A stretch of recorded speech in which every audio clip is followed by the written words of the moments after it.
In today's lesson, we're going to talk about infinite geometric series and how to find the sum of some of those series. Plenty. All right, so recall an infinite geometric sequence can be convergent or divergent based on the value of the common ratio. We'll talk about that again in a second. But the same is true for infinite geometric series. So if your common ratio, if its absolute value is less than 1, the series converges. So let's look at an example of what that type of series might look like. So let's say we have the series 4, 2, 1, 1/2, and it's a series, so we need to be adding those terms. Plus dot dot dot, because it's infinite, it doesn't stop. So let's think about this. What's your common ratio? The common ratio here is 1/2, right? If you divide any two terms, you get the common ratio. So 2 divided by 4 is 1/2, 1 divided by 2 is 1/2. So there's your common ratio. So according to this, we say that this series converges.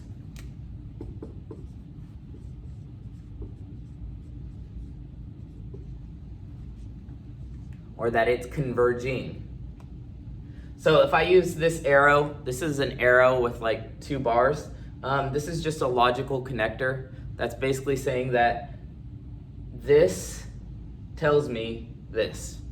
So if you see me use that, that's just what it means. I can't really write r equals 2 equals converging, because 1/2 isn't equal to converging.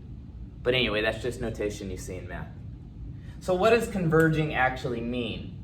Well, let's imagine that we have like the 100th term in this series. What number is that going to be very close to?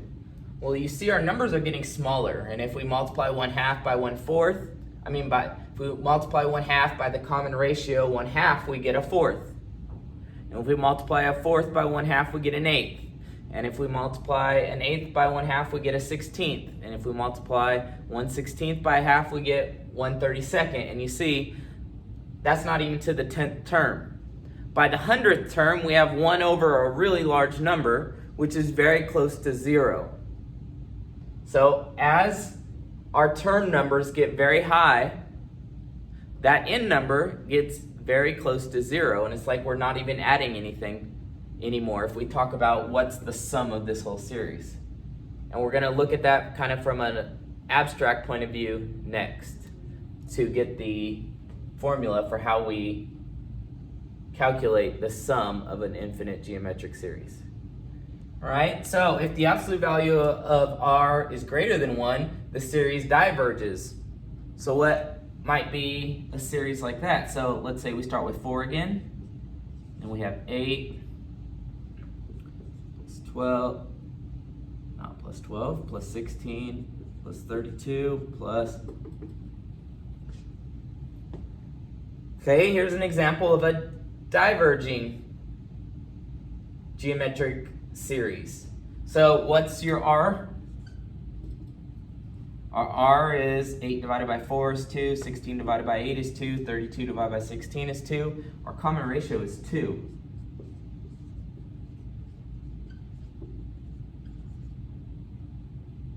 Which I can say that it diverges. All right, now why do we say it diverges? Well, these numbers, as you go further along in the series, are going to keep increasing. And we say it increases without bound because there's no number that's going to be the highest number. It's just going to keep increasing by a factor of 2 every time. So if we were to try and add up an infinite amount of terms in this series, it'd be impossible to do, because once you think you reach the end, it keeps going and gets bigger. So we can't calculate the sum of an infinite geometric series that diverges.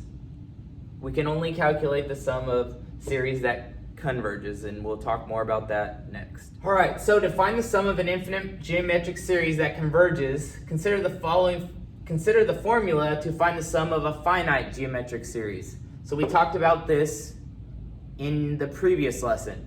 So this is the sum of a finite geometric series. Remember, finite just means that you have a specific number of terms. The series doesn't just keep going on forever and ever. So what I want to do is I want to rewrite this in another way. So we would have, if I distribute the u sub 1 to the top, we'd have u sub 1 r to the n minus u sub 1 all over r minus 1.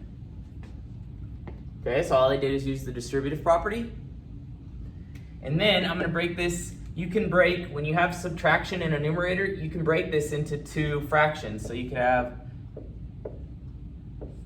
u sub 1 times r to the n all over r minus 1 minus, because of this minus right here, u sub 1 over r minus 1. All right, so I want us to pause right here and take a minute and think what would happen if this was an infinite series. If this was an infinite series, n would be going to infinity. At some point, the number of terms would be, not at some point, those number of terms would be infinity.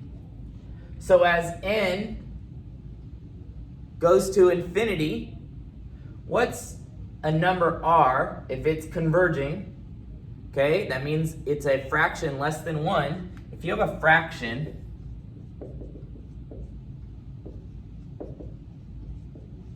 between 0 and 1, okay, think of like 1/2 to the infinity power, right? So I'm gonna use it, i.e.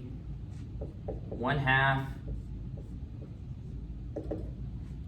to the infinity power. That's like multiplying 1/2 times 1/2 times 1/2 times 1/2 infinitely many times. So what does that equal? What number is that very close to?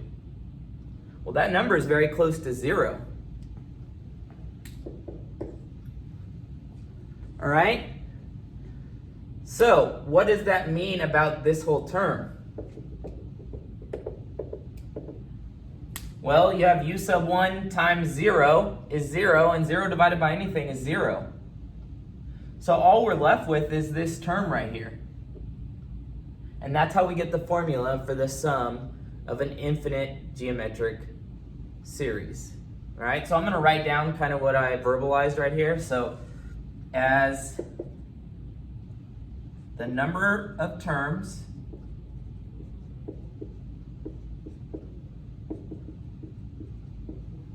gets very large,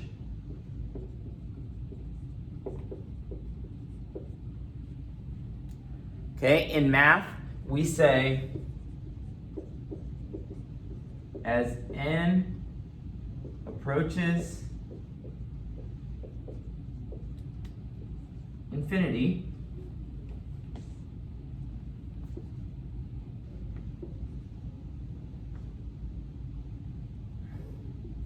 r to the n equals 0.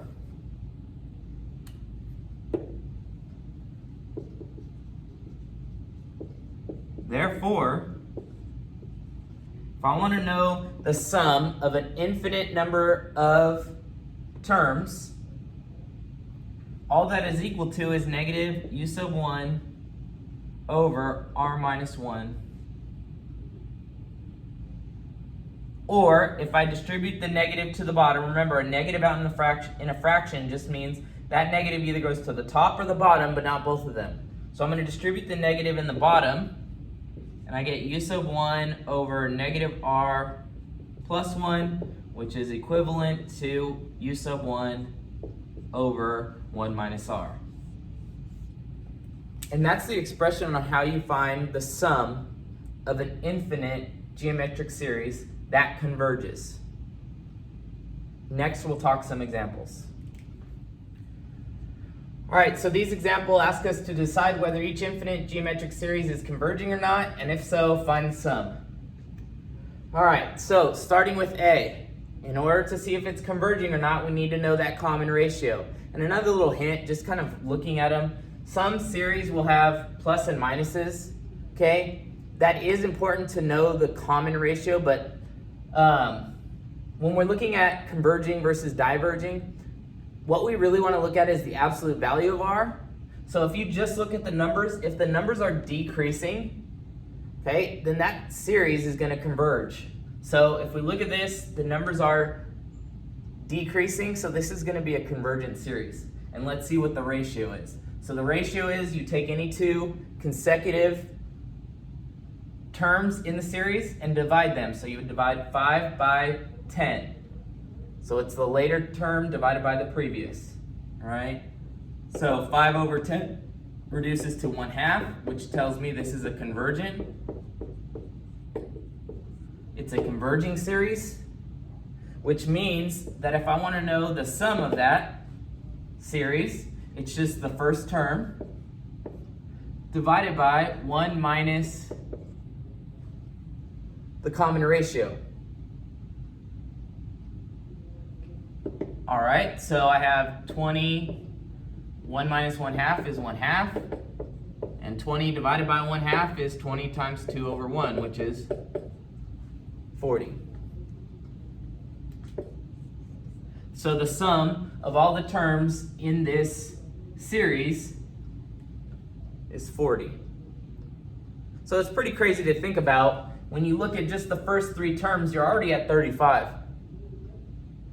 So the rest of the terms out to infinity, if you keep adding them and adding them and adding them, okay, there's only a value of 5 there. All right, so that's the first example. The second example, just look at the numbers. 1/3, 2/3. 1/3 is less than 2/3, so the numbers are increasing. So this should be a divergent series. Now let's check, let's do the ratio. So I'm going to take 2/3 and divide 1/3, because that's how you find the common ratio. All right, so that is equivalent to 2/3 times 3 over 1. The 3's cancel out there, so it's 2. So since our common ratio is greater than 1,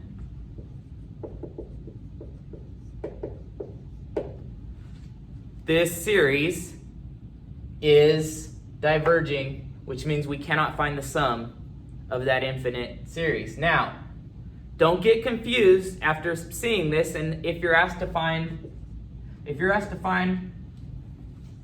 the sum of sub 8, that means the sum of the first 8 terms. You can do that because this 8 is now making it a finite geometric series. Okay, it's saying I only want the first 8 terms of that thing. So you can still find this using the formula we talked about today, but you cannot find the sum of the infinite terms. So next we have the series 1/4 minus 1/8 plus 1/16 plus ... Now, I know the next term, according to this pattern, is going to be minus, but on an infinite series, we always put plus ... because you can say it's plus a negative number, which makes it subtraction. So this plus doesn't mean that this pattern isn't going to repeat, because it will. All right, that's just how we write when this is the last term. We always put plus ... All right, so we need to figure out that common ratio. So again, let's look at the terms. 1/4, 1/8, 1/16. The numbers are getting smaller, which tells us this is going to be a converging series. So to find the ratio, I'm going to take negative 1/8, divide it by 1/4, and I get negative 1/8 times 4 over 1, which is negative 4/8, which is negative 1/2. Now remember, the rule said if the absolute value of that, which is positive 1/2, is less than 1, it's converging. So this series converges. So that means we can find the sum of this infinite series. And the sum of that infinite series is the first term, which is 1/4, over 1 minus r. Now we use the actual value of r, not the absolute value. So it was negative 1/2. So 1 plus 1/2 is 3/2. Okay, now doing the division there. We flip 3/2 and multiply. So I get 2/12.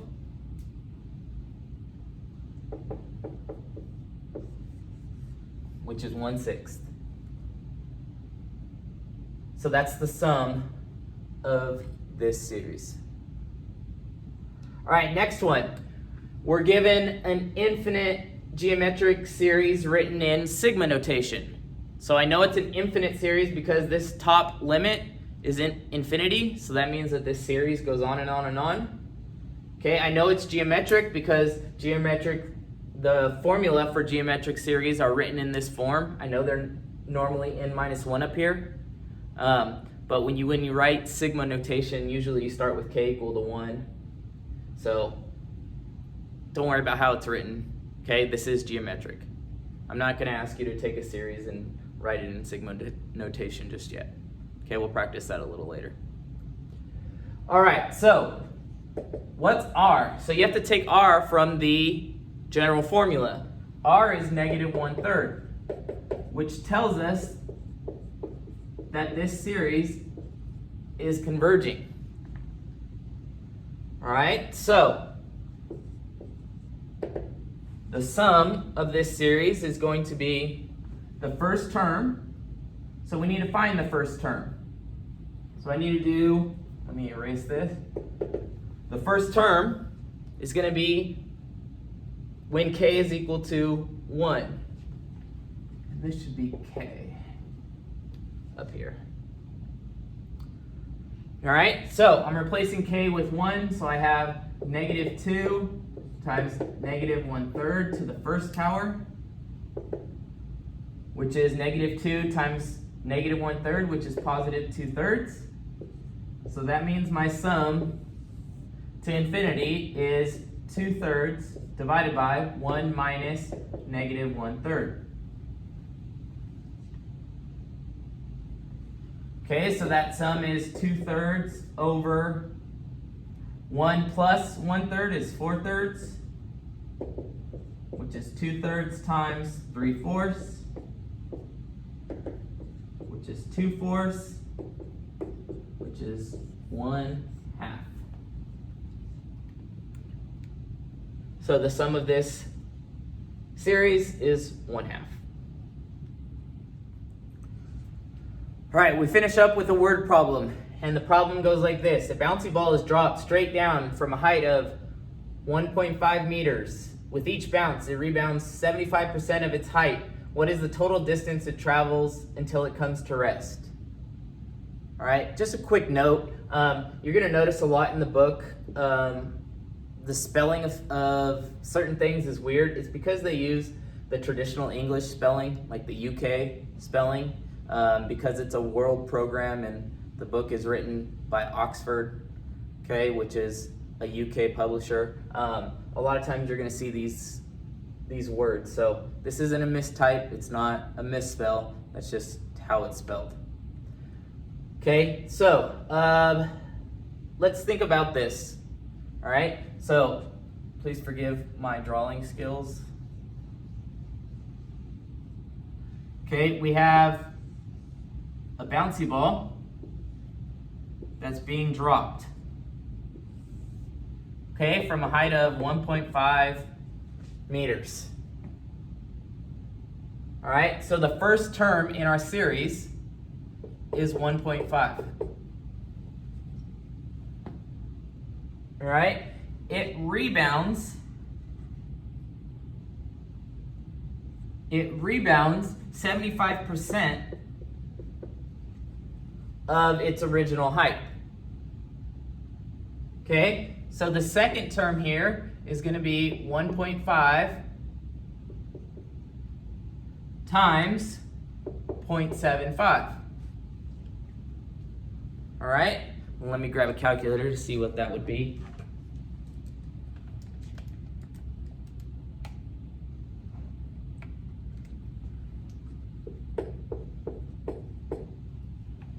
okay?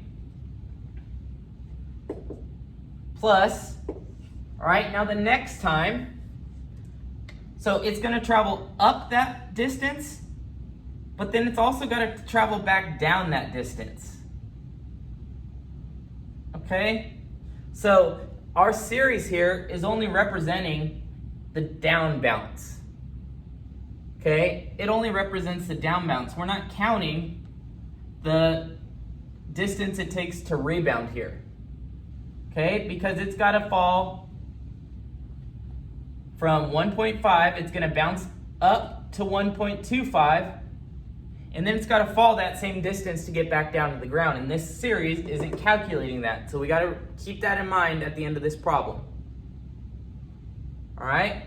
So let's calculate the next one. So the next one, if we're calculating it off of this one, is 1.125 times 0.75 again. Or another way we could think of this is 1.5 times 0.75 to the second power. All right, so that's going to be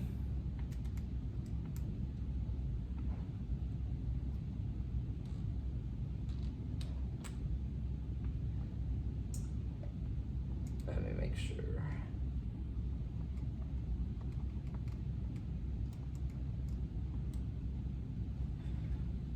0.84375. Now, we cannot do this to infinity.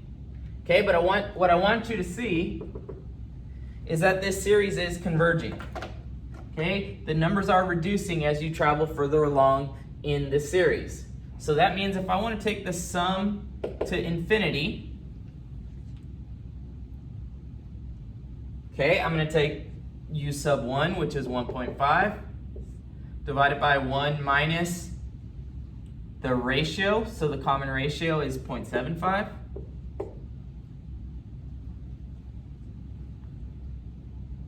Okay, and then do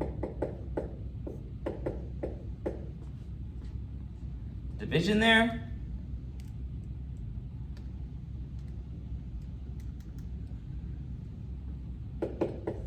And I get 6. So the sum of this series is 6. However, remember, that's only counting one of the bounces. It's not counting the amount it has to fall. So in order for the total distance to be calculated, we need to take the sum of that series and multiply it by 2.